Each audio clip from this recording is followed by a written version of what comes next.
Hi, ನಾನೀಗ ಇರೋದು ಪೊಲನ್ನರುವಾದಲ್ಲಿರುವಂತಹ ತುಪಾರಾಮ ದೇವಾಲಯ. ತುಪಾರಾಮ ಎನ್ನುವುದು ಒಬ್ಬ ವ್ಯಕ್ತಿಯ ಹೆಸರಾಗಿತ್ತು ಅಥವಾ ಒಬ್ಬ ಬಿಲ್ಡರ್ ಹೆಸರಾಗಿತ್ತು ಅಂತ ಸರಿಯಾದಂತಹ ಮಾಹಿತಿ ಇಲ್ಲ. ಆದರೂ ಕೂಡ ಈ ತುಪಾರಾಮ ದೇವಾಲಯದ ವಿಶೇಷತೆ ಏನಂದರೆ, ಇದು ದಕ್ಷಿಣ ಭಾರತದ ವಾಸ್ತುಶಿಲ್ಪ ಶೈಲಿಯಲ್ಲಿದೆ ಮತ್ತು ಈ ಒಂದು ಶ್ರೀಲಂಕಾದ ಎರಡನೇ ಹಳೆಯ ರಾಜಧಾನಿಯಾದಂತಹ ಪೊಲನ್ನರುವ ಏನಿದೆ, ಇಲ್ಲಿರುವಂತಹ ದೇವಾಲಯಗಳಲ್ಲಿ ಮೇಲ್ಛಾವಣಿ ಸೂಕ್ತವಾಗಿರುವಂಥದ್ದು ಅಂದರೆ ಈ ತುಪಾರಾಮ ದೇವಾಲಯ.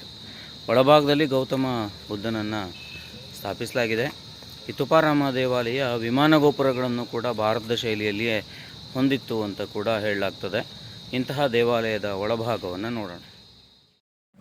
ಈ ತುಪಾರಾಮ ದೇವಾಲಯ ಹೇಳೋದು ಶ್ರೀಲಂಕಾದ ಪ್ರಾಚೀನ ದೇವಾಲಯಗಳಲ್ಲಿ ಒಂದು ಪ್ರಮುಖವಾದಂಥ ದೇವಾಲಯವಾಗಿದ್ದು, ಬಹಳಷ್ಟು ಸುಂದರವಾದಂತಹ ಒಂದು ವಾಸ್ತುಶಿಲ್ಪವೇನೇನು ಹೊಂದಿಲ್ಲ. ಇದರ ಮೇಲ್ಛಾವಣಿ ಸರಿಯಾಗಿದ್ದರೂ ಕೂಡ ಒಳಭಾಗವನ್ನು ಪ್ರವೇಶ ಮಾಡಿದ ಹಾಗೆ ಇಟ್ಟಿಗೆಗಳೆಲ್ಲ ಎದ್ದು ಕಾಣುವ ಹಾಗಿದೆ. ಈ ದೇವಾಲಯದ ಒಳಭಾಗದಲ್ಲಿ ಕೂಡ ಬೆಳಕಿನ ವ್ಯವಸ್ಥೆ ಕೂಡ ಸೂಕ್ತವಾಗಿಲ್ಲ.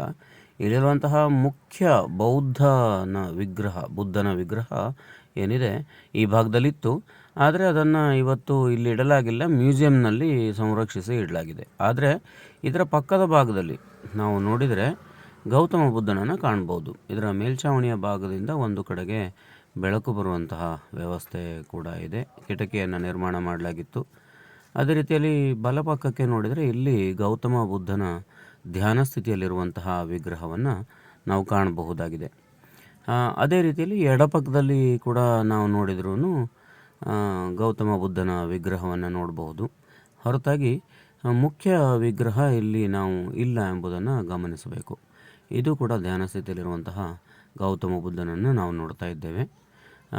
ಈ ದೇವಾಲಯ ಬುದ್ಧನಿಗೆ ಸಂಬಂಧಿಸಿದ ದೇವಾಲಯವಾಗಿದೆ. ಇಲ್ಲಿ ನಾವು ನೋಡ್ತಿರೋದು ಬುದ್ಧನ ಶಿಷ್ಯ ಆನಂದನ ಒಂದು ಪ್ರತಿಮೆಯನ್ನು ಕೂಡ ಈ ಭಾಗದಲ್ಲಿ ಇಡಲಾಗಿದೆ. ಜೊತೆಯಲ್ಲಿ ಈ ವಿಗ್ರಹ ಸ್ವಲ್ಪ ಸೂಕ್ತವಾದಂತಹ ಸ್ಥಿತಿಯಲ್ಲಿದೆ. ಗೌತಮ ಬುದ್ಧನ ಶಿಷ್ಯಂದಿರ ಒಂದು ಹಲವಾರು ಪ್ರತಿಮೆಗಳನ್ನು ಕೂಡ ಇಲ್ಲಿ ಸ್ಥಾಪನೆ ಮಾಡಲಾಗಿರುವಂಥದ್ದು ವಿಶೇಷ. ಈ ಒಂದು ತುಪಾರಾಮ ದೇವಾಲಯದ ಹೊರಗಿನ ನೋಟ ಈ ರೀತಿಯಾಗಿದೆ. ಬಹಳಷ್ಟು ಜೀರ್ಣಾವಸ್ಥೆಯಲ್ಲಿ ಇರೋದನ್ನು ಸುಧಾರಣೆಯನ್ನು ಕೂಡ ಮಾಡಲಿಕ್ಕೆ ಪ್ರಯತ್ನವನ್ನು ಕೂಡ ಮಾಡ್ತಾ ಇದ್ದಾರೆ.